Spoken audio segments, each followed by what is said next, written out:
ఐగుప్తీయులకి హెబ్రీయులంటే హేయం, కానీ ఐగుప్తీయులందరికీ యోసేపు నచ్చాడు. వై? బికాజ్ ఇట్లాంటి దైవ జ్ఞానము కలిగిన వాడు మన దేశంలో లేడు. స్తోత్రం చెప్పు గట్టిగా.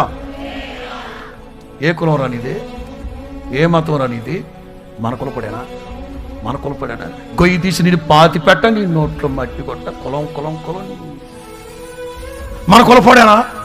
ముగ్గురు పిల్లల్ని చంపినోడైనా పర్వాలా, మన కులపోడికైతే ₹1 ఎదురు కట్టం ఇచ్చి చేసుకుందాం. ఈ కుల గజ్జి తగలబడా. మన కులపాడానా? మన మతపోడేనా? తోడైతే నీకేంద్ర పనికిమాలినోడా? మీ అందరికంటే ఐగుప్తు ఫరో నయం కదరా. వీడు ఎవడైతే జైల్లోంచి వచ్చాడు, జైల్లోంచి వస్తే నాకేంటి, గోతులోంచి వస్తే నాకేంటి? వీడి తెలివితేటల వలన ప్రపంచానికి బొవ్వెట్టబోతున్నాం. ప్రధానమంత్రిని చేయండి నేను ఇక్కడ. స్తోత్రం చెప్పు గట్టిగా, స్తోత్రం చెప్పు గట్టిగా.